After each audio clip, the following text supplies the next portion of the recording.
चक्षुरुन्मीलितं येन तस्मै श्रीगुरवे नमः। श्रीचैतन्यमनोभीष्टं स्थापितं येन भूतले स्वयं रूप कदा मह्यं ददाति शपदन्तिकम्।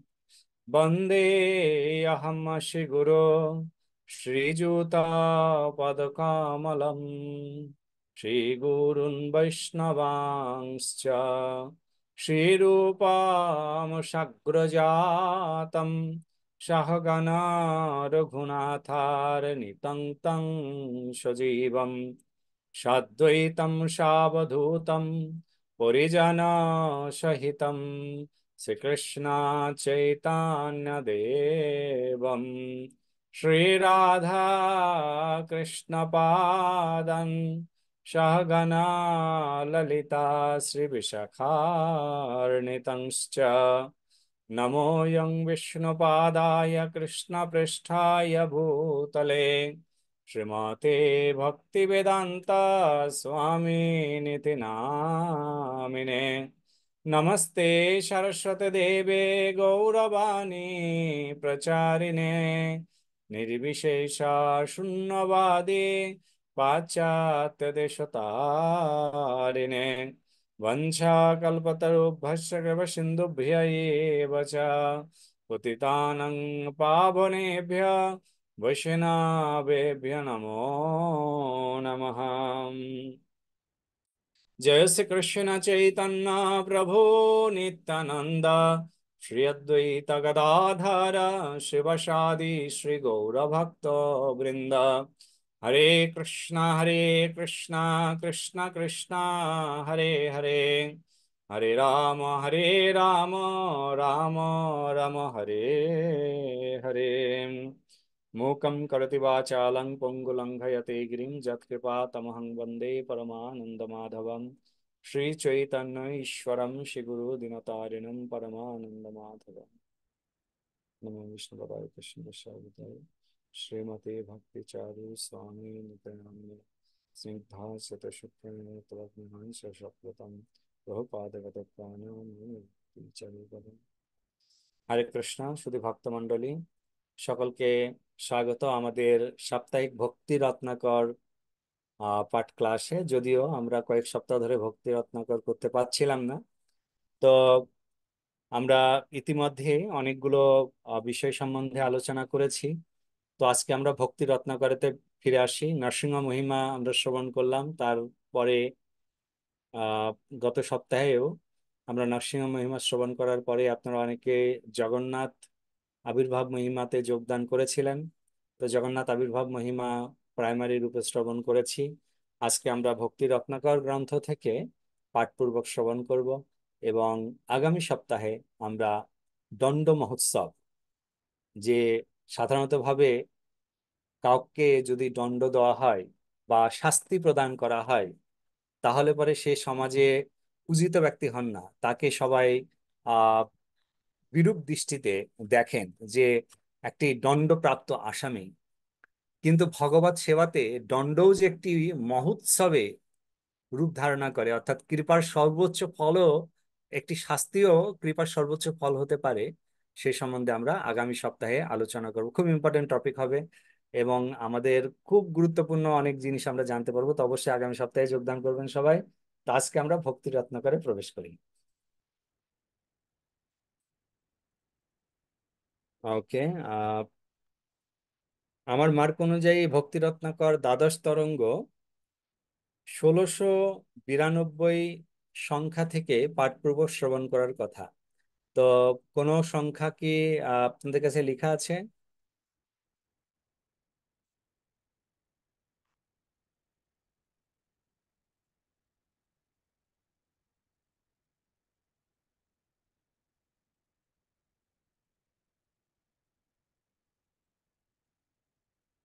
ওকে, যদি লেখা না থাকে তাহলে আমরা ওখান থেকেই করব।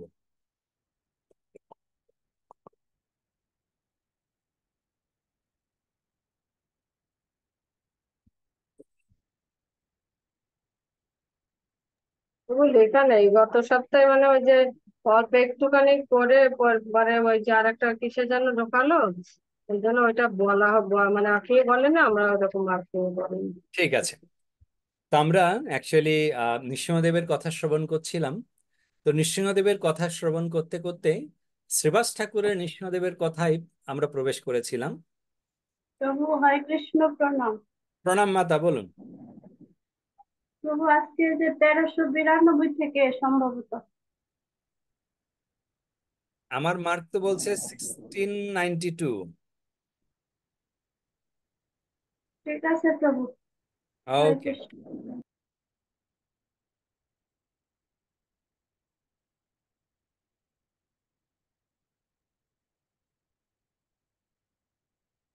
আমি তো আবার একবার দেখে নিই, আপনি যখন বললেন 1392, না আমরা 1392 ছেড়ে এসেছি, কেননা 1450-এ চৈতন্য মহাপুর বিবাহের অধিবাস, তারপরে বিবাহ লীলা চলছে, এবং বিবাহ লীলার পরে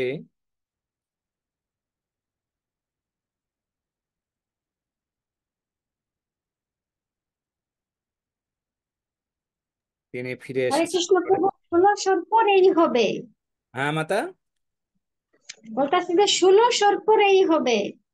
রাইট, 1600 পরে হবে, ধন্যবাদ।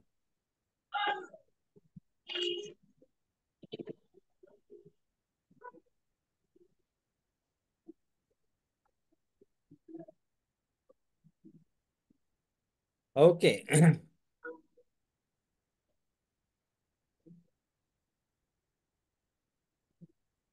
শ্রী চৈতন্য মহাপ্রভু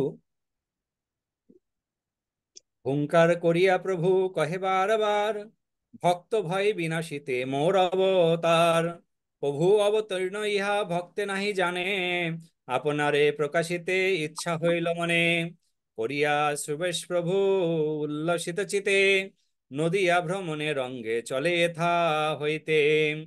সেরূপ লাবণী দেখি কে বাথির হয়, মনের ওই উল্লাসে কেউ কারে কত কয়। তো শ্রী চৈতন্য মহাপ্রভু তিনি, আমরা জানি যে চৈতন্য মহাপ্রভু আগে তিনি পণ্ডিত ছিলেন, নিমাই পণ্ডিত। তো নিমাই পণ্ডিত তিনি যখন পাণ্ডিত্য দেখাচ্ছিলেন, তখন যারা ভক্তরা ছিলেন, বিশেষ করে একজন বিশেষ ভক্ত, যিনি চৈতন্য মহাপ্রভুকে দেখলেই তার পথ পরিবর্তন করে নিতেন। যদি দেখেন মহাপ্রভু পূর্ব দিক থেকে আসছে, তিনি পশ্চিম দিকে যাচ্ছেন, মানে একই রাস্তায় মুখোমুখি দেখা হবে বলে তিনি পশ্চিমের জায়গায় তিনি উত্তরেতে চলে যেতেন, যদিও সেই রাস্তায় তার যাওয়ার কোনো কাজ নেই। সেই ব্যক্তি কে ছিল? এই পূর্ব পশ্চিম কে করতেন? মহাপ্রভুর সম্মুখ সমরে আসতে চাইতেন না। কে? শ্রীবাস পণ্ডিত প্রভু, হরে কৃষ্ণ। শ্রীবাস পণ্ডিত, একদম ঠিক প্রভু, ধন্যবাদ। শ্রীবাস ঠাকুর, শ্রীবাস ঠাকুর তিনি তো একজন মহান ভগবত ভক্ত। তো সেই মহান ভগবত ভক্ত এই পণ্ডিতদের, যখন এই বিষ্ণু ভক্তদের দেখা হয় না, পণ্ডিতরা তাদের পাণ্ডিত্য ভক্তদের উপরে জাহির করতে চান। এবং তখন বলে, আচ্ছা বলো তো শ্রীবাস, এই যে তুমি কৃষ্ণকে ভজনা করো, আচ্ছা এই কৃষ্ণকে ভজনা করায় চলো আমরা একটু বসি, একটু ন্যায়, একটু ফাঁকি নিয়ে আলোচনা করি। কেননা এই ব্যাকরণের যে তর্ক অলংকার, এই তর্ক অলংকার গুলো ন্যায়বাদী ব্যাকরণ পণ্ডিতদের কাছে বিশেষ একটি অস্ত্র, আর ভগবত ভক্তদের কাছে একটা একটি বিরক্ত। তাদের বিশেষ অস্ত্র, আর ভগবত ভক্তদের একটা বিরক্ত। তার কারণ এটা কোনো কাজের নয় ভগবত ভক্তদের জন্য। আর তার জন্য কিন্তু সুভাষ ঠাকুর অন্যত্রতে প্রবেশ করতেন। এখন চৈতন্য মহাপ্রভু তিনি বিষ্ণুপ্রিয়া দেবীর সঙ্গে বিবাহে আহ বদ্ধ হয়েছেন, এবং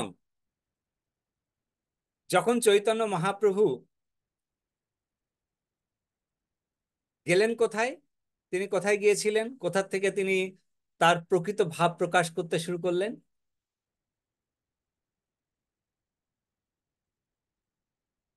গয়াতে নাকি? গয়াতে। Absolutely right. তিনি যখন গয়াতে গেলেন, গয়াতে গিয়ে পিতৃদেবের উদ্দেশ্যে পিণ্ড প্রদান করে সেখানে ঈশ্বর পরিপাদের সঙ্গে সাক্ষাৎ করে তিনি তার প্রকৃত ভাব প্রকাশ করলেন। এখন তিনি গয়া থেকে ফিরে এসেছেন। গয়া থেকে ফিরে এসে ইষ্টগোষ্ঠী হয়েছে। আমরা ইষ্টগোষ্ঠীর সঙ্গে সঙ্গে সচিমাতার প্রদত্ত আর্ষবাণী বা আরশি বাণী গদাধর পণ্ডিতের উপরে পড়েছে এবং গদাধর পণ্ডিতকে কাছাকাছি থাকার জন্য অনুরোধ করেছেন।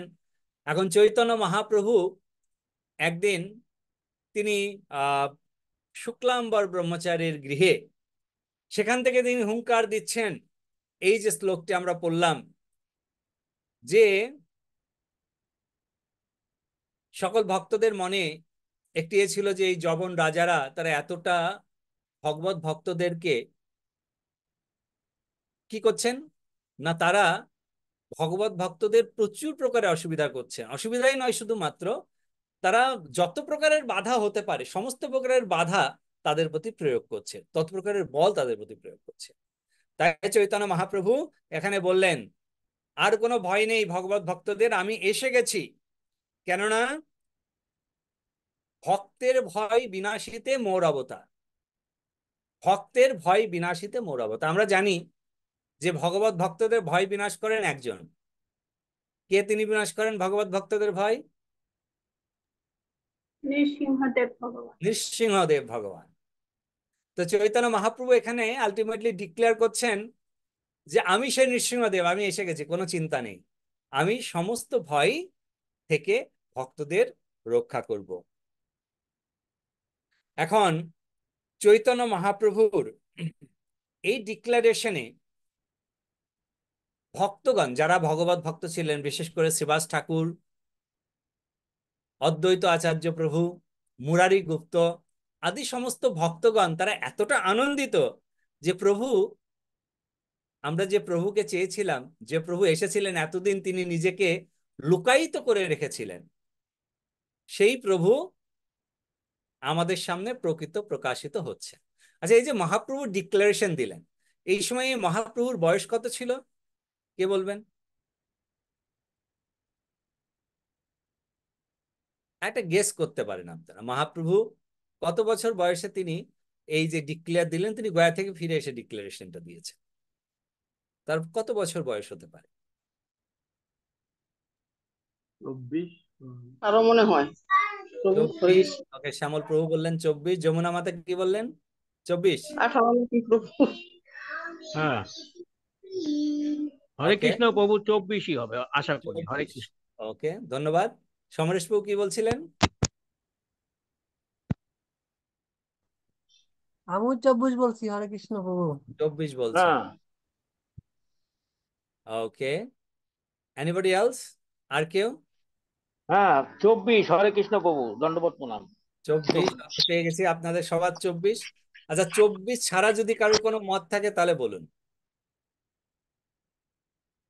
মিনতি মাতা? হরে কৃষ্ণ প্রভু। প্রভু আগেরটা ভুল বললাম, এই জন্য অপরাধ নিয়েন না, আমার তো মনে ছিল না। আর এইটা এটা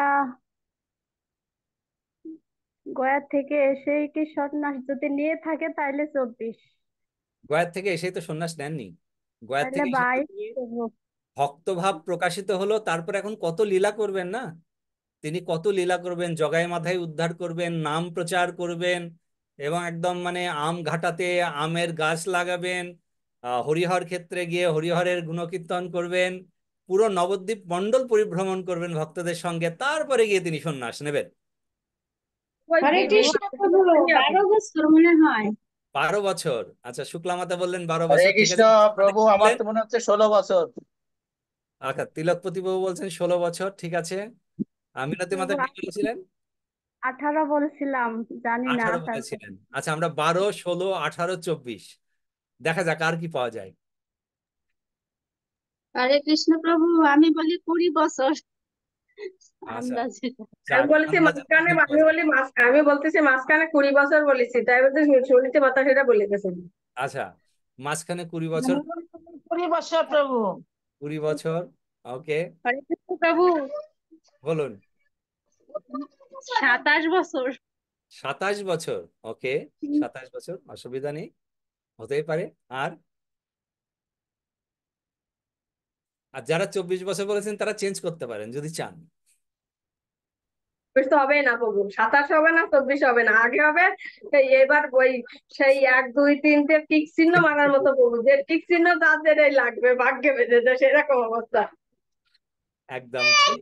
18 অথবা 17 এইরকম হবে আমার মনে হয়। ওকে, ধন্যবাদ সকলকে।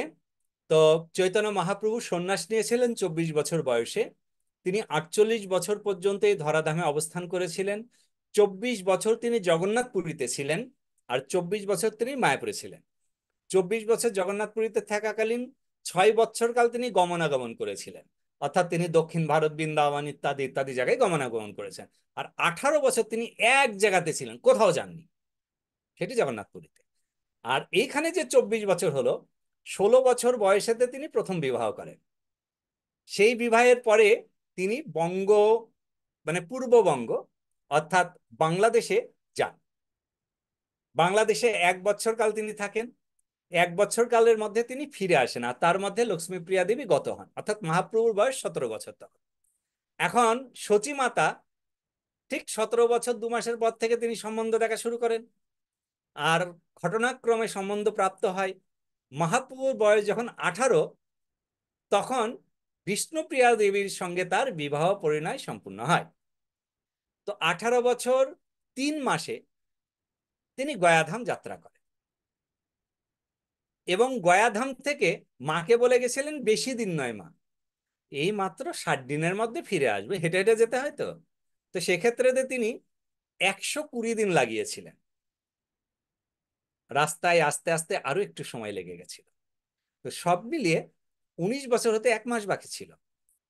আর ফিরে এসে মহাপ্রভুর এই মহাভাব এগুলো করতে করতে 1 মাস হয়ে যায়, এবং শার্প 19 বছর বয়স যখন, তখন মহাপ্রভু ডিক্লারেশন প্রদান করেন যে আমি ভগবত ভক্তদের রক্ষা করার জন্য এবার আমি এসে গেছি। ভাবুন, বয়স কত, 19 বছর, মাত্র 19 বছরের একটা বাচ্চা। এইবার নবদ্বীপের পণ্ডিতরা কি ভাবছেন, এই যে নিমাই পণ্ডিত কি বলছে, পাগলামো করছে নাকি? হ্যাঁ, আমরা হচ্ছি এত বড় বড় মানে এক্সপিরিয়েন্স, আমাদের উপলব্ধি রয়েছে, আর এই সমস্ত উপলব্ধির পরেও আমরা কোনো কিছু করতে পারলাম না। আর এই 18 বছরের বাচ্চাটা এখন 19 বছরে পা দিয়ে কিনা বলছে সে ভগবত ভক্তির বীজ রোপণ করবে। তো মহাপ্রভু 19 বছর বয়সে তিনি ডিক্লারেশন দিলেন এবং তিনি তার কার্যক্রম শুরু করলেন। দেখা যাক। আচ্ছা, এবার তাহলে মনে থাকবে মহাপ্রভু কত বছর বয়সে তিনি ভগবত ভক্তদের রক্ষা করার ডিক্লারেশন দিয়েছিলেন? 19 বছর বয়সে প্রভু। 19 বছর। আপনাদেরকে একদম ম্যাথ দিয়ে বুঝিয়ে দিয়েছি, যাতে আপনারা একদম পুরো ইয়ার এবং মান্থ কাউন্ট করে করে লিখে রাখতে পারেন। পরে যদি কেউ বলে তাহলে পরে আপনারা বলতে পারবেন একদম ডট বাই ডট, কোনো প্রকারের মন গড়া কথা নয়। Okay? তো চৈতন্য মহাপ্রভু তিনি যখন এই ডিক্লারেশন দেন, এমনিতে তো চৈতন্য মহাপ্রভুর রূপের প্রতি আমরা জানি যে তিনি যখন ছোট ছিলেন, বাল্যকালেও তার রূপের প্রতি সকলে এতটা মোহিত হতেন, এতটা মোহিত হতেন, আর হবেনই বা না কেন? কেননা তিনি, চৈতন্য মহাপ্রভু এসেছেন শ্রীমতী রাধারানীর অঙ্গকান্তি নিয়ে। আর ভাব কি? ভাব হচ্ছে সেই ভাব, আমরা গত ক্লাসে জগন্নাথ ক্লাসেতে, কেননা ক্লাসের শ্রোতার লেভেল কি সেই অনুযায়ী আমি কিছু জিনিসকে বলি নাই, যে জগন্নাথের যে ভাব, জগন্নাথের যে রূপ, বিগলিত রূপ, বিগলিত রূপ কিভাবে হয়েছে এটি মধ্যলীলায় খুব সুন্দর ভাবে বর্ণনা করা আছে রায় রামানন্দের সঙ্গে মহাপ্রভুর ডিসকাশনের। সেই ভাবটি হচ্ছে জগন্নাথ রূপ। এখন এই এগুলোকে, লীলাগুলোকে যদি কানেক্ট করতে যাওয়া হয়, তো দেখতে হবে আমাদের শ্রোতাদের গ্রহণের শক্তি আছে কিনা। তো মহাপ্রভু এসেছেন কিন্তু সেইভাবে, যখন রায় রামানন্দ একটার পর একটা শ্রেয় কি ভগবত ভক্তিতে বলে যাচ্ছেন, আর মহাপ্রভু শুধু বলে যাচ্ছেন ইহ বাহ্য আগ কহ আর। ইভেন নববিধা ভক্তিকে মহাপ্রভু বাহ্য বলে দিলেন, আগে কহ আর। যখন মহাপ্রভুকে, মানে রায় রামানন্দের সমস্ত ডিকশনারি শেষ, আর রাম রামানন্দ কি বললেন, যে এর আগেও পুছে হেন জনে, আমি জানি এরকম কোনো ব্যক্তিত্ব এই ত্রিভুবনে নেই। আমি যে সিদ্ধান্ত দিয়েছি সেই সিদ্ধান্তের উপরেও আরো কিছু হয়, এটা যদি কেউ প্রশ্ন করে, তাহলে তো সে এই ত্রিভুবনে এই ধরনের কোনো ব্যক্তিত্ব নেই, অর্থাৎ হিউম্যান বিং মানে মানুষ নেই। হ্যাঁ, তার উপরে আছে মানে পরমেশ্বর ভগবান, তো তিনি সর্বজ্ঞাতা। তো তখনই রায় রামানন্দ বলছিলেন যে প্রভু আপনি প্রকাশিতই করলেন যে আপনি এই জগতের কেউ নন, আপনি একদম গোলক বৃন্দাবন থেকে সেই গোলকপ্রতি এসেছেন। তাহলে আপনি যখন বলছেন বলতে, তা আপনার আজ্ঞাতেই আমি বলি। তার মধ্যে কান্তা প্রেম, এই কান্তা প্রেমের পরের শব্দটা বলতে যাবে কিনা, মহাপ্রভু তার হাত দিয়ে রায় রামানন্দের মুখ বন্ধ করে দিয়েছে। আরে আরে আরে আরে আরে, চুপ চুপ চুপ চুপ চুপ চুপ চুপ, আর বলতে হবে না তোমাকে, আমি বুঝে গেছি, তুমি জানো। এই যে ভাব চৈতন্য মহাপ্রভুর, তো মহাপ্রভুর এই বিগলিত ভাব কিন্তু শ্রীমতী রাধারানীর যে ভাব, সেইটি চৈতন্য মহাপ্রভুর এই ভাব। আর তার জন্য মহাপ্রভুর রূপের প্রতি সকলে আকৃষ্ট হন। এখন চৈতন্য মহাপ্রভু তিনি, আমরা জানি, কানে কুণ্ডল পরিধান করতেন, আহ হাতে কঙ্কন পরিধান করতেন। ছোটবেলায় মা তাকে অনেক সাজিয়ে দিতেন, আর পণ্ডিতেরাও কিন্তু অনেক ভালো করে সাজতেন, একদম মালা টালা দিয়ে পণ্ডিতরা চলতেন। তো এইভাবে করে কেববা ভুলায়ে গৌরা চান্দনী রখিয়া এই পথে চলিলেন ভ্রমিতেন দিয়া। তো এখন চৈতন্য মহাপ্রভুকে যখন শ্রীবাস ঠাকুর দেখেন, এখন আর শ্রীবাস ঠাকুর পথ পরিবর্তন করেন না। একদিনকে হঠাৎ করে শ্রীবাস ঠাকুরকে বলছেন, কি শ্রীবাস, আগে তো তুমি আমাকে দেখে আমি পূর্ব প্রান্ত থেকে যদি আসতাম তুমি উত্তর প্রান্ত দিয়ে পালিয়ে যেতে, এখন কেন পালাচ্ছ না? বলছে প্রভু, আমি অ্যাভয়েড করতাম নিমাই পণ্ডিতকে, কিন্তু নিমাই প্রভুকে আমি অ্যাভয়েড করিনি কখনো। আমি পণ্ডিতকে অ্যাভয়েড করেছি, প্রভুকে নয়। এখন আমি আমার প্রভুকে সম্মুখে পেয়েছি, তাকে আমি অ্যাভয়েড করব কি করে? তাকে আমি কি করে আহ অন্যত্রতে, অর্থাৎ আমি রাস্তা পরিবর্তন করে আমি অন্যত্র গমন করব? কেননা এখন আপনি আমার প্রভু। তো এইভাবে করে চৈতন্য মহাপ্রভু প্রায় তিনি প্রবেশ করতেন কোথায়? শ্রীবাস ঠাকুরের গৃহে। এবং শ্রীবাস ঠাকুরের গৃহে বহুবিধ লীলা করতেন, আপনারা সকলে জানেন। নদিয়া ভ্রমণে প্রভু শ্রীবাসের ঘরে হইলা চতুর্ভুজ কৃপা করি শ্রীবাসেরে। তো এই যে এখানে অ্যাকচুয়ালি ভক্তি রত্নাকরে আমরা মহাপ্রভু চলে এলেন, মহাপ্রভু ডিক্লারেশন দিলেন, শ্রীবাস ঠাকুরের ঘরে চলে গেলেন। মানে এত শর্ট লীলা কিন্তু নয়, কেন এর বিস্তারিত আমরা পাবো চৈতন্য ভাগবতে। মহাপ্রভু যখন এই যে ডিক্লারেশন দিলেন, ডিক্লারেশন দিয়ে মহাপ্রভু চলতে শুরু করলেন। চলতে শুরু করলেন কাদের সঙ্গে? মহাপ্রভু চলতে শুরু করলেন তার স্টুডেন্টদের সঙ্গে। স্টুডেন্ট বলতে যারা মহাপ্রভুর কাছে শিক্ষা গ্রহণ করতেন। কেন মহাপ্রভু গয়া যাওয়ার আগে পর্যন্ত তার স্কুল পরিচালনা করেছেন, এবং মহাপ্রভু গয়া থেকে ফিরে এসেও ভক্তদের সঙ্গে দেখা সাক্ষাৎ করার পরে তারপরে গিয়ে আবার তিনি তার টোলে গিয়েছেন। কিন্তু টোলে গিয়ে স্টুডেন্টদের পড়াচ্ছেন, কিন্তু স্টুডেন্টদের ঠিক মন মতো পড়ানো হচ্ছে না। স্টুডেন্টরা ভাবছে, ছাত্ররা ভাবছে যে আমাদের মানে আমাদের শিক্ষক মশাইয়ের হলো কি, আমাদের মাস্টার মশাই কি উল্টো পাল্টা বলছে, আবোল তাবোল বলছে। আমাদের মাস্টার মশাই তো পুরো নবদ্বীপ নয়, মানে এ সময়ের ভূলোকের সব থেকে শ্রেষ্ঠ মাস্টার মশাই ছিল, আর এখন তো এই ভূলোকের সব থেকে নিকৃষ্ট মাস্টার মশাই বলে মনে হয়। আর আমরা জানি তারা গিয়ে কি করলেন, তারা গিয়ে মহাপ্রভুর যে মাস্টার তাকে গিয়ে কমপ্লেন করলেন যে মানে দাদুগুরু, এই আপনার ছাত্র নিমাই পণ্ডিত এই গয়া থেকে ফিরে এসে তিনি ধাতুর সংজ্ঞা এত উল্টোপাল্টা দিচ্ছেন। ক ধাতুতে কৃষ্ণ সর্বাকর্ষণ ইতি কৃষ্ণ, কর্ষতি ইতি কৃষ্ণ, মানে ক ধাতুর ব্যাখ্যা করতে গিয়ে 20 প্রকারের কৃষ্ণতেই এসে থেমে যাচ্ছেন। আমাদের ধাতুর তো আলটিমেট ব্যাখ্যা করছেনই না, হলো কি? মহাপ্রভুর টিচার একবার মহাপ্রভুকে সাক্ষাৎ করে বললেন, দেখো তোমার যে ছাত্রগণ এরা বলছে যে তুমি নাকি ধাতুর ব্যাখ্যা উল্টো পাল্টা দিচ্ছ, তো তোমার ছাত্ররা খুশি নয়, তো তুমি আগের মতো যেরকম পড়াতে সেরকমই পড়াও। তো মহাপ্রভু তখন বললেন যে আমার মনে হয় আমার কিছু একটা প্রবলেম হয়ে গেছে, মানে আমার মাথা ঠিক কাজ করছে না, সব কিছুতে যেন খ্রিস্টের সঙ্গে যোগদান করি। আমি চেষ্টা করব আগের মতো পড়ানোর, আবার পরের দিন সেম একই কাজ। তারপরে তৃতীয় দিনের দিনে মহাপ্রভু ছাত্রদেরকে বললেন, তোমরা এক কাজ করো, আজকে আমি আমার এই স্কুলের তালা লাগিয়ে দিয়েছি, আর এখানে নোট টাঙিয়ে দিয়েছি, স্কুল আজ থেকে বন্ধ, আজকের থেকে আর টোল চালাবো না। তোমরা অনেক ভালো ছাত্র, তোমরা অনেক পাণ্ডুলিপি তারা লিখেছে, সেই পর্যন্ত অনেক পাণ্ডুলিপি লিখেছে তারা, অনেক বই লিখেছে তারা, মহাপ্রভু ছাত্র। তো তোমরা অনেকে বিদগ্ধ পণ্ডিত হয়ে গেছো, আরো নবদ্বীপে অনেক বড় বড় পণ্ডিত আছে, তোমরা তাদের কাছে গিয়ে শিখো, আমি আর শিক্ষা দেব না, কালকের থেকে আর তোমরা এখানে আসবে না।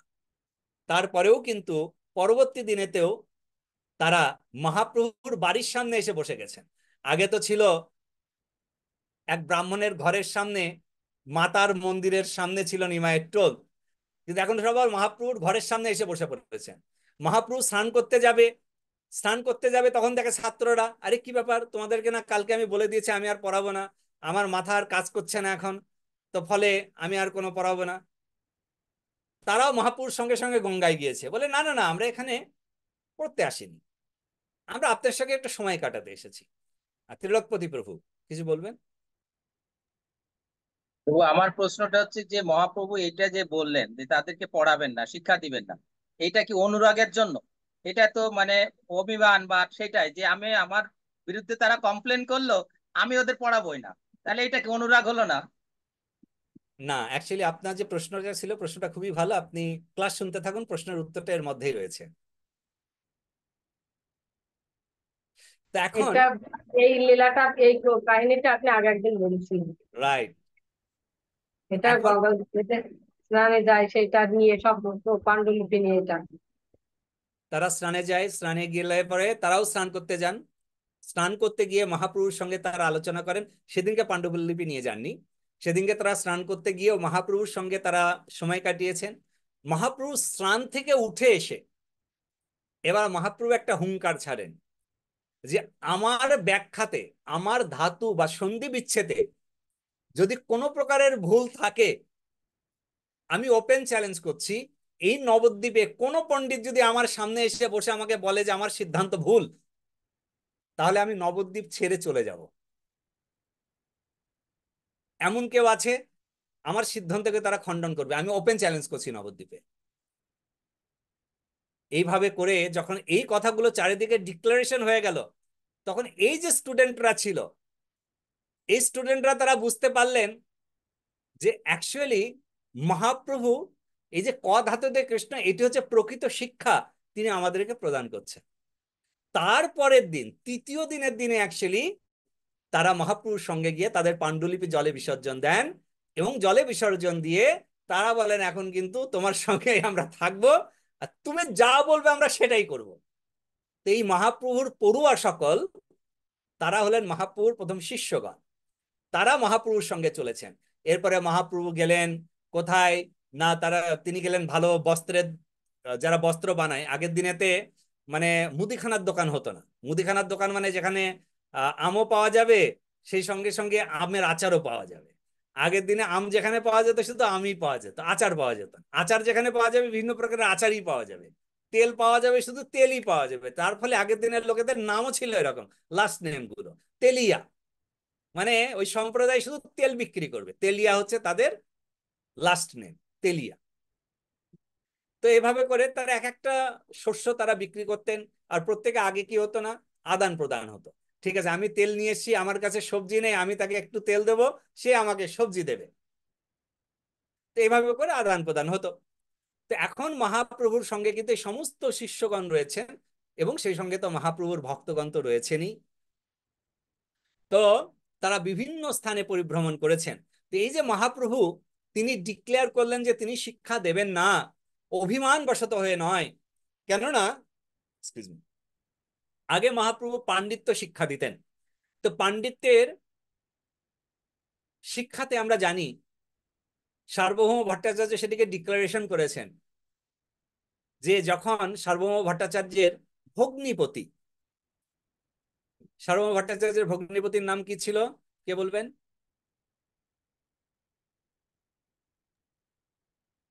মম নিবেদন শুনো। আমি কোডটা বলে দিয়েছি। গোপীনাথ। গোপীনাথ, একদম গোপীনাথ মম নিবেদন শুনো। তো সেই গোপীনাথ, গোপীনাথ আচার্য, তো গোপীনাথ আচার্য সার্বভৌম ভট্টাচার্যকে বলেছিলেন, আরে তুমি এত বড় একটা পণ্ডিত, হুম, তুমি এত বড় একটা পণ্ডিত, সাংখ্য দর্শনের এই উৎকলে সার্বভৌমের মতো আর কোনো বড় পণ্ডিত নেই, আর তুমি কিনা এত বড় পণ্ডিত এই মাটিতে বসে এই ভক্তদের মানে চিল্লামিল্লি শুনছো। তখন সার্বভৌম ভট্টাচার্য বলেছিলেন যে আমি সাংখ্য দর্শনের পণ্ডিত মানে আমি ছিলাম কাক। আমি ছিলাম কাক। কাক মানে দেখতে কালো, আবার কোকিলও দেখতে কালো, কিন্তু কাকের স্বাদ কি? কাক কি খেতে ভালোবাসে আর কোকিল কি খেতে ভালোবাসে? আচ্ছা, কাক কি খায়? তো জিনিস খায় সব। ময়লা হ্যাঁ, প্রভু, ময়লা বেশি খায়। ময়লা। না, সার্বভৌম নোংরা ভট্টাচার্য সার্বভৌম খায় প্রভু। ভট্টাচার্য একটা উপমা দিয়েছিলেন, এক্সাম্পল দিয়েছিলেন।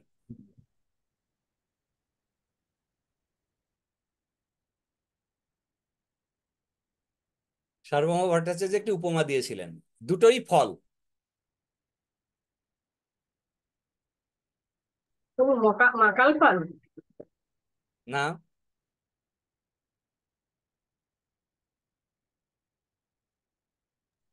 বেল প্রভু। কোকিল খায় আম্র মুকুল ফল, মানে আম্র, আমের মুকুলের মধু খায়, আর কাক খায় ঠিক আরেকটি জিনিস বলা হয়েছিল,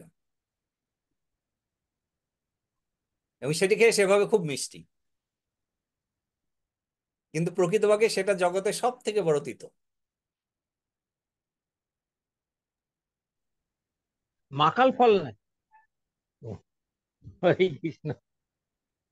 আমি বলেই দিয়েছি উত্তরটা, অ্যাকচুয়ালি জাস্ট ডিকোড করলেই উত্তরটা পেয়ে যাবেন। জগতের সব থেকে বেশি তিতো ফল। নিম, নিম। হ্যাঁ, নিম। হ্যাঁ। বলেছিল যে কাক খায় কি? বিষ নিম্ব ফলে, রসজ্ঞ কোকিল চুষে আম্র মুকুলে। তো কাক সেই নিম যে ফল বিষের মতো তিতো, সেটি কাক খেতে ভালোবাসে, আর কোকিলরা হচ্ছেন তারা মুকুলের মধ্য থেকে মধু খেতে ভালোবাসেন। তো সার্বভৌম ভট্টাচার্য বলছিলেন এই কাকটা কাঁ কাঁ করে, মানে শুধুমাত্র শব্দ মচায়, অনেক বেশি আওয়াজ যায় তাদের, কিন্তু স্বাদ তাদের নেই। আমি ছিলাম সেই কাক, আর ভক্তরা হচ্ছেন রসজ্ঞ, মানে কোকিল, তারা মধু পান করে। আজকে সেই রসজ্ঞ কোকিলের সঙ্গে আমি বসে, আমি কাক ছিলাম, তো কাক থেকে আমি একটু উন্নত হয়ে কোকিলের পথে যাওয়ার চেষ্টা করছি। এটি যখন মহাপ্রভু ভক্তদের সঙ্গে সার্বভৌম ভট্টাচার্যকে বসে প্রসাদ খাওয়াচ্ছিলেন। তো মহাপ্রভু এখানে কিন্তু সেই যে সাংখ্য দর্শনের পণ্ডিত থেকে তিনি তাদেরকে সকলকে মুভ করলেন যে ভগবত ভক্তির শিক্ষাই হচ্ছে সর্বশ্রেষ্ঠ শিক্ষা। তার জন্য মহাপ্রভু বললেন কি, আমি আর সাংখ্য দর্শনের শিক্ষা দেব না, আমি আর এই ব্যাকরণ তর্ক ন্যায় শিক্ষা দেব না, কিন্তু আমি ভগবত শিক্ষা প্রদান করব। এটাই ছিল তার উদ্দেশ্য, যে তিনি বলতে চেয়েছিলেন শিক্ষা দেবেন না তা নয়, শিক্ষা দেবেন, কিন্তু ব্যাকরণ নয়, ভগবত দর্শন। ওকে, তিলকপতি প্রভু, আপনার প্রশ্নের উত্তর নিশ্চয়ই আশা করি পেয়ে গেছেন। হ্যাঁ প্রভু পেলাম। ওকে, তো এইভাবে করে মহাপ্রভু বিভিন্ন লীলা কিন্তু করেছেন। আমরা এখানে শর্ট শর্ট লীলা পড়ছি, কারণ আমরা পরবর্তীতে আরো পড়বো ভক্তি রত্নাকরে, যখন চৈতন্য ভাগবতে প্রবেশ করবো অনেক লীলা আমরা জানবো। তার জন্য আমরা শর্টেই চলি। মহাপ্রভু শ্রীবাস ঠাকুরের গৃহে গিয়ে চতুর্ভুজ রূপ ধারণ করেন। এই চতুর্ভুজ রূপ ধারণ করেন কখন? না, যখন তিনি নৃসিংহদেবের রূপ প্রকাশিত করেন শ্রীবাস ঠাকুরের গৃহে। এই লীলাও আমরা আপনাদেরকে পূর্বে বলেছিলাম, আলোচনা করেছিলাম এই লীলা সম্বন্ধে। আসি বিপ্র সঙ্গে বসিলায় থাই, সে অদ্ভুত সভার ওই উপমা দিতে নাই। এইখানে প্রভুর ওই অদ্ভুত অদ্ভুত ভাবাদেশ, কৃষ্ণ বলি কান্দয়ে ধর জের নাহিলেশ। একদিন বরাহ ভাবেতে মত্ত হইলাম, এথা হইতে মুরারি গুপ্তের ঘর গেলাম। তো এখনো কিন্তু আমরা যে লীলা কথা শ্রবণ করছি, এই লীলা কথা কিন্তু বলছেন একজন। আচ্ছা, কে বলছেন এই লীলা কথা? কার কাছ থেকে শ্রবণ করছি? ঈশান ঠাকুর। ঈশান ঠাকুর, রাইট। আর কাদেরকে বলছেন?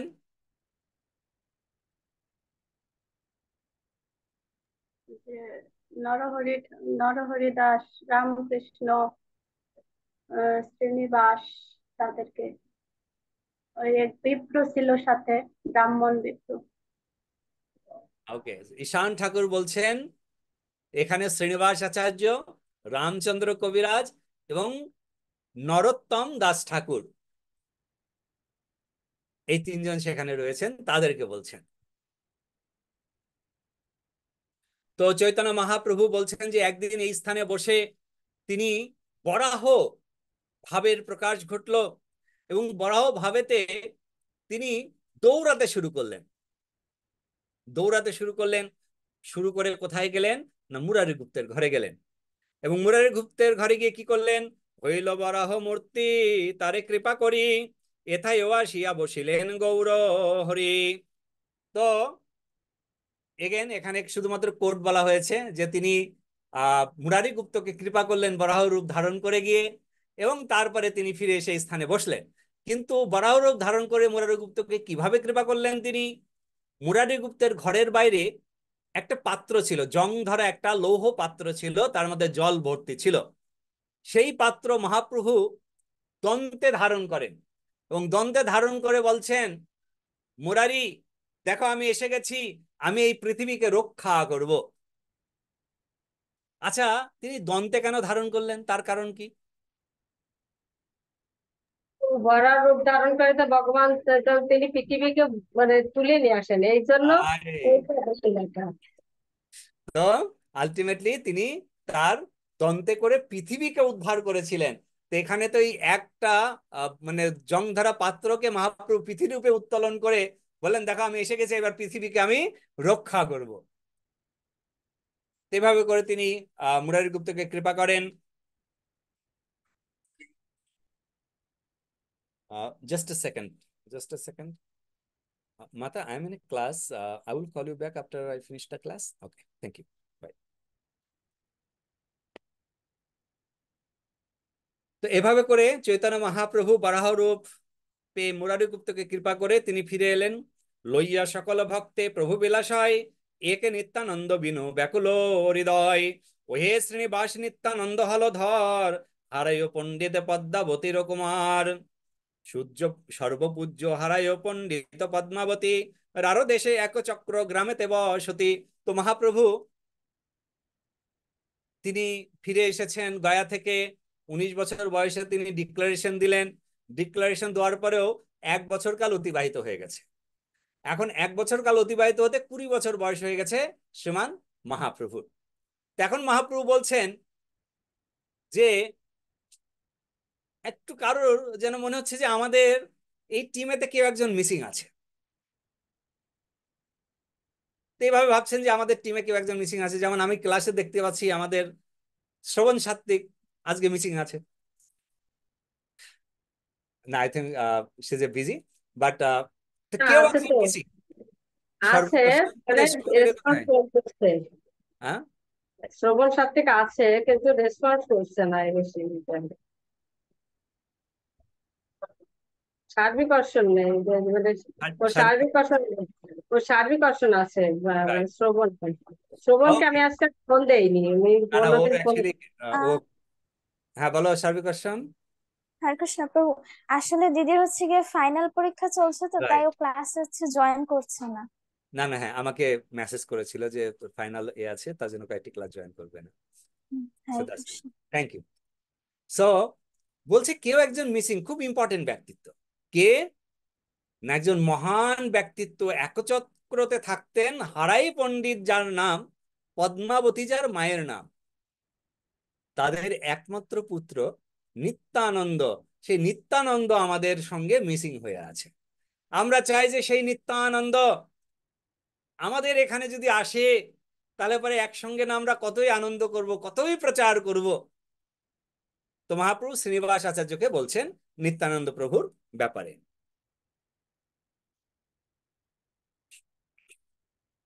পরমই উদার দুই ব্রাহ্মণ ব্রাহ্মণী, অপর মহিমা গুণ কহিতে না জানি। প্রভু নিত্যানন্দ সুখ দিতে সর্বজনে, তার ঘরে অবতীর্ণ হইলা শুভক্ষণে। নিত্যানন্দ প্রভু জন্ম তিথি বিলক্ষণ, কে বা নর রাধে, কে বা ন করে বন্ধন। সর্বমঙ্গল রূপম তম মাঘ শুক্ল ত্রয়োদশীম, নিত্যানন্দ প্রভ জন্মতিথিম বন্দে মুদানিশম। শ্রীমান নিত্যানন্দ প্রভুর প্রকট তিথি সর্ববিধ মঙ্গলের আকার। সেই মাঘী শুক্লা ত্রয়োদশী তিথিকে আমি সানন্দে সর্বদা বন্দনা করি। প্রভু জন্মকাল যে এই আনন্দ উপজিল, তাহা বিজ্ঞগণে নানা প্রকারে বরে নিল। তো চৈতন্য মহাপ্রভু নিত্যানন্দ প্রভুর ব্যাপারে বলছেন। এখন নিত্যানন্দ প্রভুর ব্যাপারে তো প্রথমবার বলছেন, তাই না? কেননা শ্রীবাস ঠাকুর আদি ভক্তরা কিন্তু তারা এখনো জানেন না নিত্যানন্দ সম্বন্ধে। এখন কাউকে যদি আমরা ইন্ট্রোডিউস করি, কাউকে যদি আমরা উপস্থাপন করি, তার আগে তার বাংলাদেশে তো এটাকে কি বলা হয়, আহ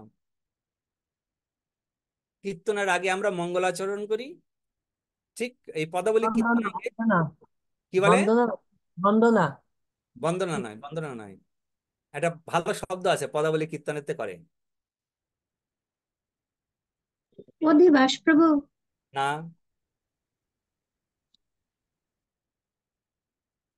আমিও শব্দটা ভুলে গেলাম, এটা গোবিন্দ ঘোষ এই শব্দটি রচনা করেছেন। পদাবলী কীর্তনের পূর্বে হয় আগে, মানে ঠিক মঙ্গলাচরণের মধ্যে, কিন্তু তার একটা আলাদা, হ্যাঁ এই মনে পড়ে গেছে, গৌরচন্দ্রিকা। গৌরচন্দ্রিকা করা হয় পদাবলী কীর্তনের প্রারম্ভে। গৌরচন্দ্রিকা মিনিংস ইজ মঙ্গলাচরণ। কিন্তু মঙ্গলাচরণ কি, আমরা মহাপ্রভুর সবই এ করছি, আর সেখানে পদাবলীর সন্দেতে তাকে বলা হয় গৌরচন্দ্রিকা। আগে গৌরচন্দ্রিকা হয়, তারপরে তারা পালাতে প্রবেশ করেন। তো গৌরচন্দ্রিকা আমরা যখন আহ ভাব তরঙ্গ একটি গ্রন্থ আছে, সেই ভাব তরঙ্গ গ্রন্থতে গেলে প্রথম তরঙ্গ হচ্ছে গৌরচন্দ্রিকা, এবং তারপরে হচ্ছে ভাব। তো যাই হোক, তো এখন মহাপ্রভু নিত্যানন্দ প্রভুর গৌরচন্দ্রিকা দিচ্ছেন। গৌরচন্দ্রিকা মানে তার পূর্ব বৃত্তান্তগুলো দিচ্ছেন, যে কাউকে প্রকাশিত করার জন্য তার যে গুণগান, মহিমা গুণগান, সেটি বর্ণনা করছেন। যে এই যে হারাই পণ্ডিত এবং পদ্মাবতী দেবীর যে পুত্র, তিনি বিশেষ ব্যক্তিত্ব। কেননা হারাই পণ্ডিতের গৃহে এই পুত্র এসেছেন, তার পূর্বে এই রার দেশে কোনো প্রকারের জল বৃষ্টি কোনো কিছু হচ্ছিল, একদম শুকনো হয়ে গেছিল, মানে ভূমি সে শস্য উৎপাদন করতে পারছিল না জলের অভাবে। তো নিত্যানন্দ প্রভু যখন আবির্ভূত হন, তখন সেখানে বলে না, আকাশ ভেঙে যেন বৃষ্টি হচ্ছে, মেঘ ভাঙা জল, প্রচন্ড বৃষ্টি, সেইরূপ গর্জন, এদিকেতে বজ্রের গর্জন, ওইদিকেতে ভগবান শিবের গর্জন, দুই গর্জন মিশ্রিত হয়ে, মানে চারিদিকে বলছে যে ত্রিভুবনে সেই গর্জন প্রতিপন্ন হয়েছে নিত্যানন্দ প্রভুর আবির্ভাবে। তাতে করে কে না আনন্দিত। এক চক্রে এখানে বিভিন্ন পদাকার বিভিন্ন প্রকারে ব্যক্ত করেছেন। আমরা শ্রবণ করেছি পূর্বে যে কিভাবে নিত্যানন্দ প্রভুর আবির্ভাবের পরে সমস্ত একচক্রবাসীগণ নিত্য কীর্তন আদিতে তারা ব্যস্ত ছিলেন। তো এভাবে করে আহ সকলে বলছেন, মানে চৈতন্য মহাপ্রভু শ্রীনিবাস আচার্যদেরকে বলছেন যে যখন নিত্যানন্দ প্রভু আবির্ভূত হন, শ্রী অদ্বৈত শান্তিপুরে গজ্জয়ে আনন্দ ভরে, তিলক হইতে নারে থির, নাচে প্রভু উদ্ধবাহে, কথা তালি দিয়া কহে, আনিলু আনিলু বলবীর। শিব নাচছেন একচক্রের ওখানে, শান্তিপুরেতে নাচছেন কে? মহাবিষ্ণু। আর মহাবিষ্ণুর হুঙ্কার তো জানেন, মানে শিবের ডবল হুঙ্কার। শিবের ডবল হুঙ্কার হচ্ছে মহাবিষ্ণুর, এবং তিনি নৃত্য করছেন হাতে তালি দিয়ে দিয়ে। এখন সীতা ঠাকুরানী বলছে, কি গো কি হলো, তুমি আজকে এত আনন্দিত কেন? বলছে, এনেছি গো এনেছি। কাকে এনেছি? বলবীরকে এনেছি, বলবীর। মানে বলবীর বলতে কাকে বলানো হচ্ছে? নিত্যানন্দ প্রভু। নিত্যানন্দ বলবীর। মহাপ্রভু বলবীরকে কে? নির্যাতিত মহাপ্রভুকেই টানেন তিনি। বলবীরকে এনেছি গো, বলবীর। মানে উনি বলতে চাইছেন আমি বলরামকে এনেছি, নিত্যানন্দ তো পরে আসবে না। ওই যে বলবীরকে এনেছি মানে বলরামকে এনেছি আমি এইবার। নামকরণ তো পরে হবে, এখনো তো নামকরণ হয়নি। তার জন্য বলছে আমি বলবীরকে এনেছি, বলবীরকে এনেছি। ব্রহ্মায়াদি দেবগণ করে পুষ্প বারিশন, জয় জয় ধ্বনি অনিবার। তো এইভাবে করে ব্রহ্মা আদি সকলে জয়ধ্বনি করছেন। বলরাম সেই বল নিয়ে চলে এসেছেন এবং সমস্ত গন্ধর্বগণ সেখানে নৃত্য করছেন। এইভাবে করে রার দেশ ধন্যাদি ধন্য হলো শ্রীমান নিত্যানন্দ প্রভুকে পেয়ে। প্রভু নিত্যানন্দয়ানন্দ কণ্ড পূরবে রোহিণী তনয় যেহ। এই যে নিত্যানন্দ মানে যিনি রোহিণী নন্দন বলরাম, excuse me, তিনি পদ্মাবতীর গর্ভে প্রকট হলেন হারাই পণ্ডিতের ঘরে সমস্ত লোকের আনন্দ প্রদানের জন্য। তার নাম এই বলরাম থেকে তার নাম কি করে নিত্যানন্দ হলো?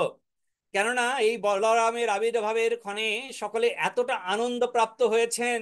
নামকরণ সাধারণত ভাবে কয়দিনের দিনে হয় নামকরণ, কে জানেন? কয়দিন? ষষ্ঠ দিবস। কয়েকদিন। কয়দিন? 6 দিন। ষষ্ঠ 6 দিবসে দিন। তার ষষ্ঠ দিন। নামকরণ হয়। তো এই ষষ্ঠ দিবস পর্যন্ত তার কোনো নাম প্রদান করা হয় না। ওকে, তার কোনো নামকরণ করা হয় না। তো এখন এই 6 দিন মানে পঞ্চম দিবস পর্যন্ত নিত্যানন্দ প্রভুর পিতা হারাই পণ্ডিত এবং অন্যান্য সকলে দর্শন করতে পারলেন যে ডে ওয়ান যখন থেকে নিত্যানন্দ ভূমিষ্ঠ হয়েছে তখন থেকে মঙ্গলই মঙ্গল সবকিছু হচ্ছে, আর সকলে এতটা আনন্দ পাচ্ছেন, এতটা আনন্দ পাচ্ছেন, এতটা আনন্দ পাচ্ছেন যেন তারা পরমেশ্বর ভগবান তো স্বয়ং এসেছেনই, সেই সঙ্গে সঙ্গে পরমেশ্বর ভগবান তার ধামকে নিয়ে চলে এসেছেন, যেন সমস্ত দেবতারা সেই গ্রামকে পরিচালনা করছে। তার এতটা আনন্দ। এখন সেই আনন্দ নিত্য সেখানে বিরাজ করুক, তার জন্য নামকরণে তারা বললেন যেন এই স্থানে এই আনন্দ যখন ম্লান না হয়, তার জন্য নিত্য আনন্দ বিরাজ করুক, নিত্যানন্দ। এইভাবে করে নিত্যানন্দের নামকরণ সাধিত হয়। তার আগে কিন্তু সকলেই বলেছেন বলবীর, রোহিণী সুত, রোহিণী তনয়, পদ্মাবতী সুত, আর নামকরণ এলেন নিত্যানন্দ। এখন নিত্যানন্দ প্রভুর 12 বছর পর্যন্ত তিনি ঘরে ছিলেন। 12 বছর পরে তিনি গৃহত্যাগ করেন এবং এগুলো কিন্তু সব চৈতন্য মহাপ্রভু বলছেন শ্রীনিবাস আচার্যকে। আর এই কথাগুলো কিন্তু শুনছেন, এই কথাগুলো কে শুনছেন না, এই কথাগুলো শ্রবণ করছেন ঈশান ঠাকুর। ঈশান ঠাকুর এই যে মানে মহাপ্রভু বলছেন শ্রীবাস ঠাকুরকে, তো ঈশান ঠাকুর কিন্তু সেখানে উপস্থিত ছিলেন। তো ঈশান ঠাকুর যেহেতু সেখানে উপস্থিত ছিলেন, তো ঈশান ঠাকুর শ্রবণ করছেন এই কথাগুলো। আর ঈশান ঠাকুর শ্রবণ করতে করতে এই কথাগুলো কিন্তু ঈশান ঠাকুর পুরো কপিরাইট করে রেখেছেন মানে। আর তার ফলে ঈশান ঠাকুর আজকে সেই কথাগুলো শ্রীনিবাস আচার্য, নরোত্তম দাস ঠাকুর এবং রামচন্দ্র কবিরাজকে বলছেন।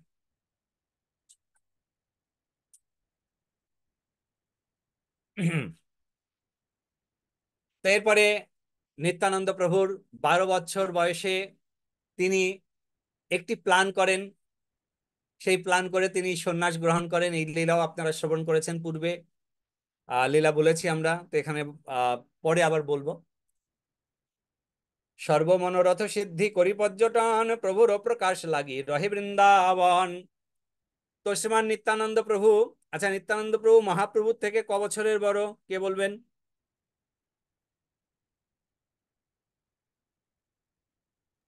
12 বছর পূর্ণ। তবু 11 বছর। 12 বছর। 11 বছর, 12 বছর। 12। তিলকপতি কত বছর বললেন?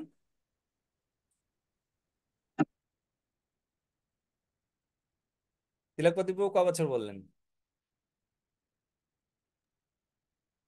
হরে কৃষ্ণ, 12 বছর। দ্বাদশ বছর, ওকে 12 বছর। তারপরে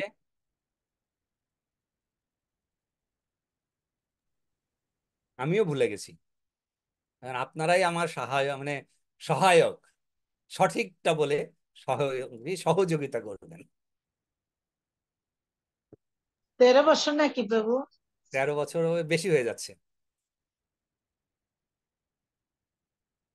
আর কেউ? আর কেউ? 10 প্রভু বছর। 11 বছর বলছিলাম। মিনতি মাতা 11 বছর বলেছেন আগে। 12 বছর শুনেছি, 13 বছর শুনেছি। আর কেউ? 10 প্রভু। হরে কৃষ্ণ। 10 বছর আগে। সংখ্যাটা নিচের দিকে নামছে।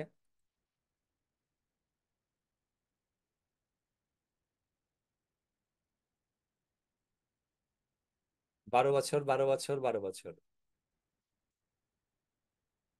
চৈতন্য মহাপ্রভু আবির্ভাব হলেন, যদি নিত্যানন্দ প্রভু গৃহে থাকতে থাকতে মহাপ্রভু আসতেন, তাহলে পরে হয়তো নিত্যানন্দ প্রভু কিন্তু সন্ন্যাস নিতে পারতেন না, অর্থাৎ গৃহ পরিত্যাগ করতে পারতেন না কোনো প্রকারে, ছলে বলে তিনি কিন্তু সেই স্থানে থেকে যেতেন।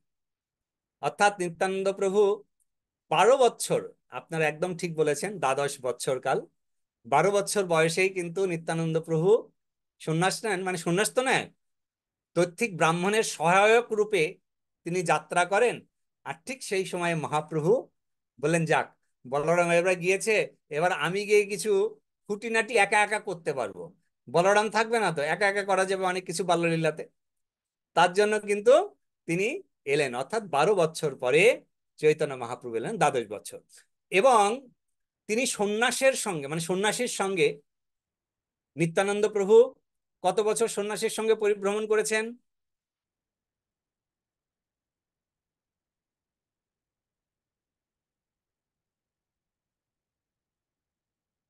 সন্ন্যাসীর সঙ্গে তিনি, সরি মাতা, প্রশ্নটা প্রভু আরেকবার।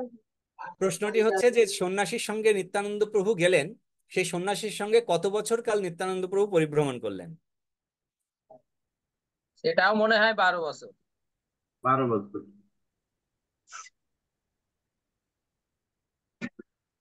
সেটাও মনে হয় 12 বছর, এটাও ঠিক, সেটা অ্যাকচুয়ালি 12 বছরই। তো 12 বছর এবং 12 বছর 24 বছর, 24 বছর পরে মহাপ্রভু নিত্যানন্দ প্রভু তিনি বিভিন্ন তীর্থ ঘুরতে শুরু করেন, এবং ঘুরতে ঘুরতে তিনি এসে উপস্থিত হন পান্ডারপুরে, পাণ্ডুরঙ্গার কাছে। এবং সেখানে নিত্যানন্দ প্রভুর সঙ্গে সাক্ষাৎ হয় কার?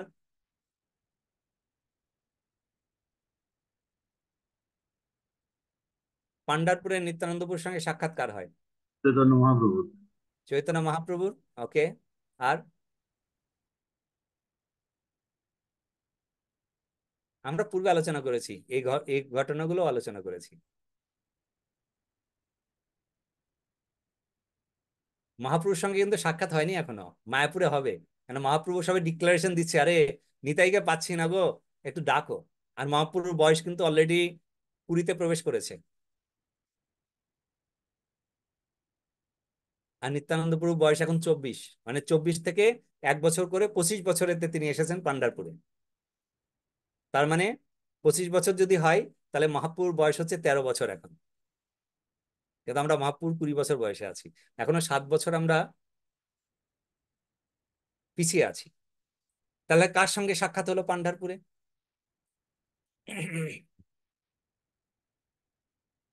হায় রে হায়, এ কি অবস্থা! মনে করুন, মনে করুন, পেয়ে যাবেন। মহাপ্রভুর সঙ্গে জগন্নাথ গয়াতে সাক্ষাৎ হয়েছিল ঈশ্বরপুরীপাদের। পান্ডারপুরেতে নিত্যানন্দ প্রভুর সঙ্গে কার সাক্ষাৎ হয়েছিল? প্রভু মাধবেন্দ্র পুরী। হ্যাঁ, মাধবেন্দ্র পুরী, তার গুরুদেব। মাধবেন্দ্র পুরীর সঙ্গে সাক্ষাৎ হয়েছিল পান্ডারপুরে নিত্যানন্দ প্রভুর, এবং সেই মাধবেন্দ্র পুরীর কাছ থেকে তিনি দীক্ষা গ্রহণ করেন। পান্ডারপুরেতে তার দীক্ষা হয়, নিত্যানন্দ প্রভুর দীক্ষা। এবং পান্ডারপুরেতে তিনি প্রায় 8 মাস যাবৎ সেখানে ছিলেন। এবং তারপরে মাধবেন্দ্র পুরীরই আরেকজন শিষ্য নিত্যানন্দ প্রভুর সেবা করছিলেন। করতে করতে তিনি বুঝতে পারেন যে ইনি কোনো সাধারণ ব্যক্তিত্ব নন, ইনি হচ্ছেন স্বয়ং বলরাম। এই ব্যাপারটি জানাজানি হতে নিত্যানন্দ প্রভু সেখান থেকে রাতারাতি স্থান পরিত্যাগ করেন। এরপরে নিত্যানন্দ প্রভু বিভিন্ন তীর্থক্ষেত্র ভ্রমণ করে তিনি পৌঁছিয়েছেন শ্রীধাম বৃন্দাবনে। বৃন্দাবনে এসে তিনি কি খুঁজছেন? তিনি বৃন্দাবনে মথুরাতে প্রবেশ করেই তার ভাব হলো দাউজি। দাউজিকে দর্শন করে তার পূর্ব স্মৃতি ফিরে আসে, আর এতে তো আমারই ঘর, আমারই মন্দির। সেই দাউজির ভাবেতে তিনি প্রবেশ করলেন বৃন্দাবনে, খুঁজে বেড়াচ্ছেন কোথায় গেল, কোথায় গেল কৃষ্ণ, কোথায় গেল শ্রীদাম, কোথায় সুদাম, সবাইকে খুঁজছেন বৃন্দাবন। খুঁজতে খুঁজতে খুঁজতে খুঁজতে এক সময় সেই বৃন্দাবনে এক ব্রাহ্মণের সঙ্গে সাক্ষাৎ। সেই ব্রাহ্মণ তাকে বলছেন, আরে তুমি কৃষ্ণকে খুঁজছো, আমিও কৃষ্ণকে খুঁজছি। তবে আমি শুনেছি কৃষ্ণ এখন নবদ্বীপের, নদিয়ার নবদ্বীপেতে তিনি ওখানে লীলাবিলাস করছেন। তো তুমি যদি যাও ওখানে, তাহলে পরে তুমি কৃষ্ণকে পেয়ে যাবে। অ্যাকচুয়ালি এই ঘটনাটাতে এই যে ব্রাহ্মণ নিত্যানন্দ প্রভুকে বললেন, এই ব্রাহ্মণ কে ছিলেন কি মনে হয় আপনাদের?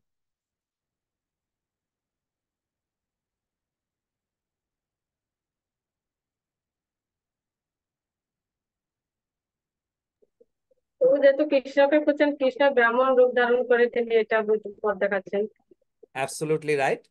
তিনি স্বয়ং ভগবান কৃষ্ণ অর্থাৎ চৈতন্য মহাপ্রভু স্বয়ং এসে তাকে বললেন যে আমি এখন নবদ্বীপে লীলা করছি, আর তোমার জন্য অপেক্ষা করে আছি, তুমি কোথায় বৃন্দাবনে ঘুরছো, তাড়াতাড়ি আসো, আমাদেরকে এখন সাহায্যের দরকার আছে।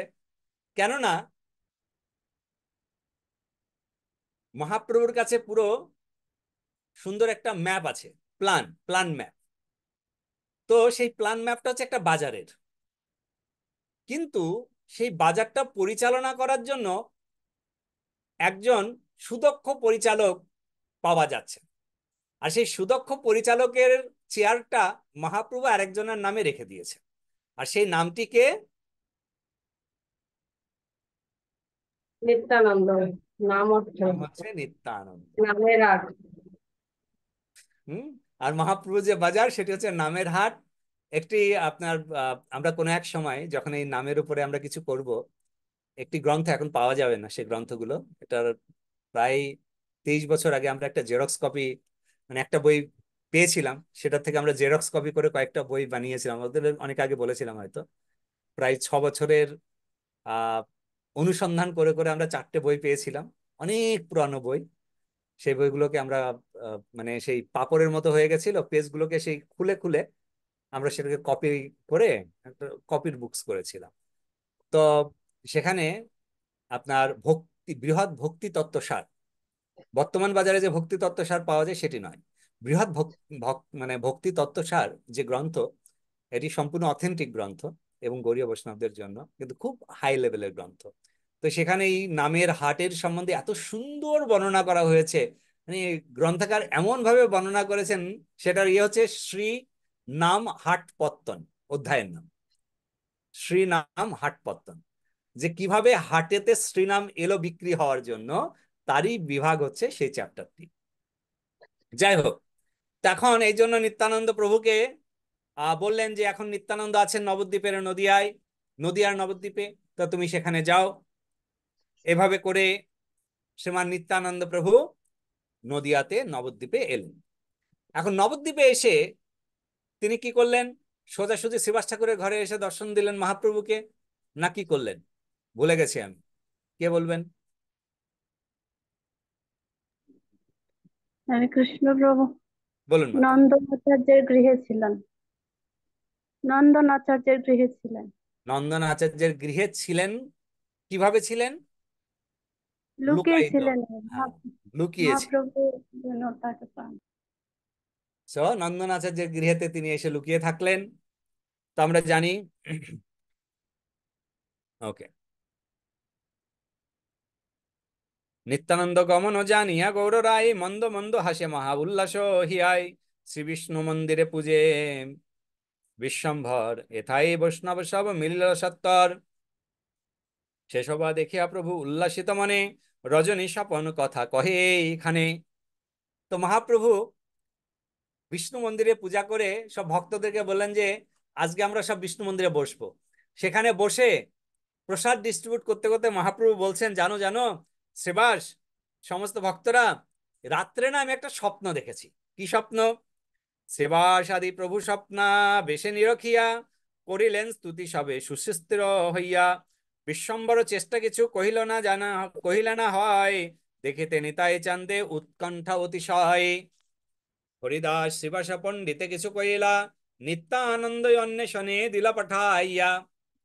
তো বলছে যে রাত্রে আমি স্বপ্ন দেখলাম যে আমাদের এখানে কোথাও সেই বলরাম নিত্যানন্দ এসেছে, আমাদের কাছে তিনি দর্শন দিচ্ছেন না, তাই যাও গিয়ে তোমরা একটু খুঁজে বের করে নিয়ে আসো দেখি নিত্যানন্দ কোথায় আছে। তো সবাই গিয়ে নিত্যানন্দ প্রভুকে খুঁজছেন, সব জায়গায় খুঁজে খুঁজে খুঁজে খুঁজে কোথাও নিত্যানন্দ প্রভুকে পেলেন না। নিত্যানন্দ প্রভুকে না পেয়ে সবাই মহাপ্রভুর কাছে এসে বললেন, প্রভু নিত্যাইকে আর পাওয়া গেল না।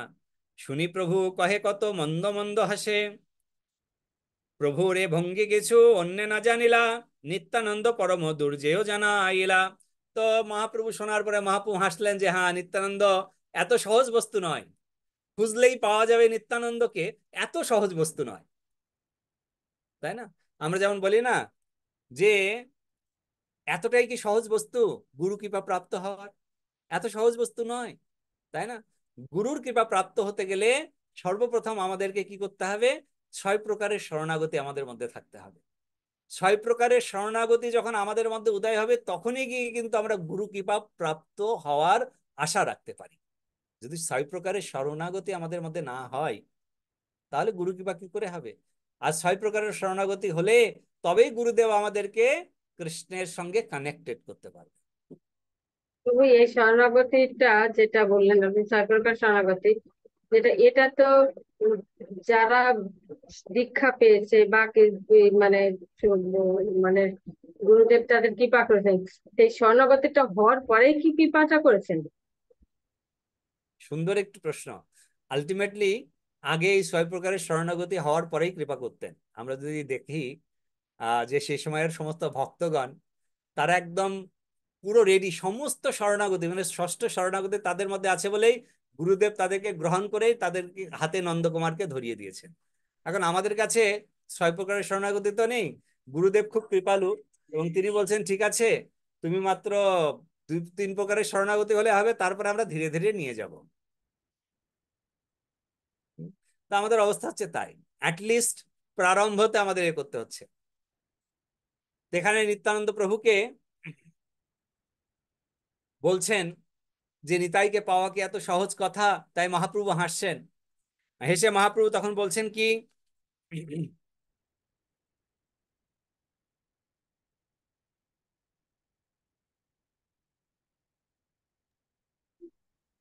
প্রভু প্রশ্নটা কি প্রভু? না প্রশ্নটা এখন আমি করিনি, প্রশ্ন এখন আসেনি, প্রশ্নের ইয়েটা হয়ে গেছে। ওকে।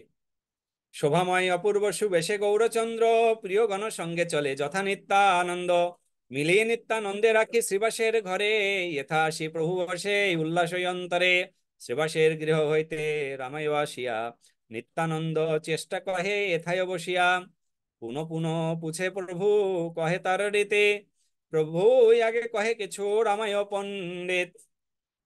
তো আমরা জানি যে নিত্যানন্দ প্রভু যখন এলেন, নিত্যানন্দ প্রভুকে মহাপ্রভু গেলেন সঙ্গপঙ্গ নিয়ে, এবং তিনি একদম সোজাসুজি গিয়ে অ্যাটাক করলেন শ্রী নন্দন আচার্যের গৃহে, এবং নন্দন আচার্যের গৃহে গিয়ে সাক্ষাৎ হলো। সেখানে খুব সুন্দর বর্ণনা চৈতন্য ভাগবতে বর্ণনা করা হয়েছে, আমরা পরবর্তীতে শ্রবণ করব। এবং তারপরে তাকে নিয়ে আসা হলো এবং নিয়ে এসে তাকে কোথায় রাখা হলো? শ্রীবাস ঠাকুরের গৃহে।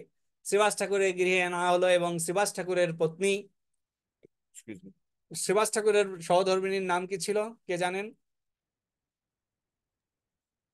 মালিনী।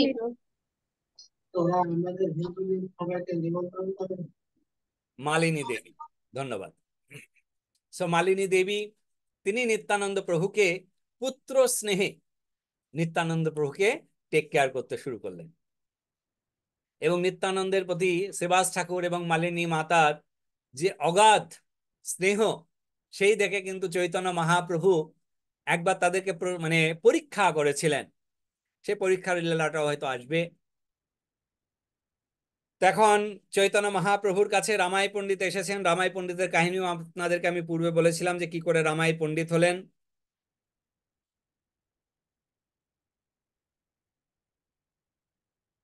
কত রাত্রে নিত্যানন্দ করিয়া হুঙ্কার, ভাঙ্গি ফেলে দণ্ড কুমণ্ডলই আপনার। শুনি প্রভু বিশ্বম্ভর ঈশত হাসিয়া, শ্রীবাসের গৃহে গেলা এই পথ দিয়া। ওহে শ্রীনিবাসে নিজ গৃহে যে কৌতুক, তাহা কি বলিব সবে মোরে মুখ। একদিন এইখানে প্রভু গৌর রায় ভক্তগণ মাঝে বসে বিহবল প্রেমাই, ওই কত শ্রী অদ্বৈত আচার্য আনিতে, পাঠাইল শান্তিপুরে শ্রীরাম পণ্ডিতে। শান্তিপুরে অদ্বৈতের বাসে যে প্রকারে, শুনি শ্রীনিবাসে তাহা কহিয়ে তোমারে।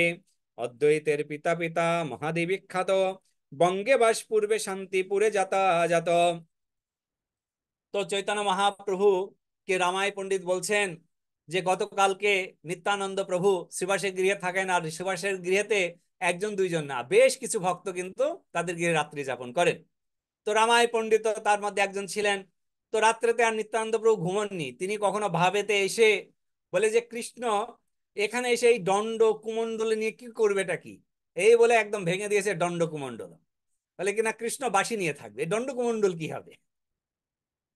তো এইভাবে করে বিভিন্ন প্রকারের লীলা আদি করতে থাকেন। তখন চৈতন্য মহাপ্রভুকে এসে বলছেন রামাই পণ্ডিত পরবর্তী দিন সকালে, এবং মহাপ্রভু ভক্তদেরকে বলছেন যে হচ্ছে নিত্যানন্দের অলৌকিক লীলা এবং আরো কিছু লীলা সেই ক্ষেত্রে সংগঠিত হয়েছিল। আমরা ভক্তি রত্নাকরে পড়ব, ভক্তি চৈতন্য ভাগবতে পড়ব পরে। এবং চৈতন্য মহাপ্রভু শান্তিপুরে অদ্বৈত আচার্য প্রভুকে আনতে পাঠালেন। কাকে? রামাই পণ্ডিতকে, শ্রীরাম পণ্ডিত। রামাই পণ্ডিত নয়, সরি, শ্রীরাম পণ্ডিত। আর শ্রীরাম পণ্ডিত কে ছিলেন জানেন তো আপনারা? শ্রীরাম পণ্ডিত কে ছিলেন? শ্রীরাম পণ্ডিত নাম করা ব্যক্তিত্ব।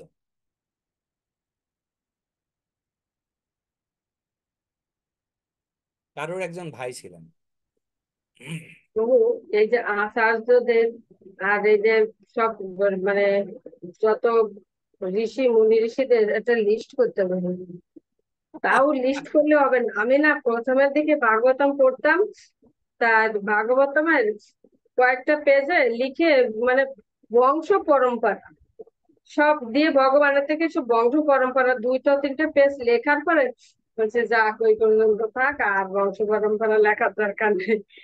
এবার পঞ্চম স্কন্ধে এসে এরকম করে বলতেছে যে মানে অমুক বংশধর, তার ছেলে, মাতার এরকম, মাতার এরকম, তার পুত্র এরকম, মানে এক এক লাইনে মানে 10 জনের জন্ম হয়ে যাচ্ছে, তার বংশ পরম্পরা হয়ে যাচ্ছে।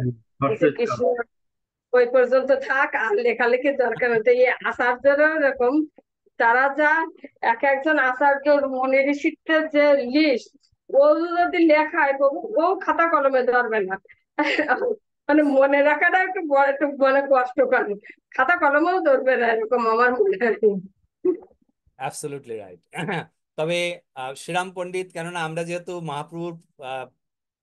মহাপ্রভুর ফলোয়ার, তো তার জন্য শ্রীরাম পণ্ডিতকে নর্মালি আমরা জানি সকলে, যিনি ছিলেন গদাধর পণ্ডিতের ভাই। তাই আমরা বলেছিলাম কারোর একজন ভাই ছিলেন শ্রীরাম পণ্ডিত, গদাধর পণ্ডিতের ভাই ছিলেন। বাণীনাথ, শ্রীরাম পণ্ডিত, গদাধর হচ্ছেন ভাই। তো শ্রীরাম পণ্ডিতকে পাঠালেন শান্তিপুরে অদ্বৈত আচার্য প্রভুকে ডেকে আনতে। অদ্বৈত আচার্য প্রভু সম্বন্ধে যখন বলছেন নিত্যানন্দ, চৈতন্য মহাপ্রভু শ্রীবাস ঠাকুরকে, তো শ্রীবাস ঠাকুরের সঙ্গে সঙ্গে এখানে গ্রন্থাকার আমাদেরকে বলছেন যে অদ্বৈত আচার্য প্রভুকে জানো তো, অদ্বৈত আচার্য প্রভুর পিতৃলয় হচ্ছে পূর্ববঙ্গ। তো সেই সময় পূর্ববঙ্গ ছিল, বর্তমান দিনেতে বাংলাদেশ হয়েছে। তার পিতৃদেব পিতামহ তারা সবাই পূর্ববঙ্গে ছিলেন, আর এখানেতে যাতায়াত করতেন শান্তিপুরে।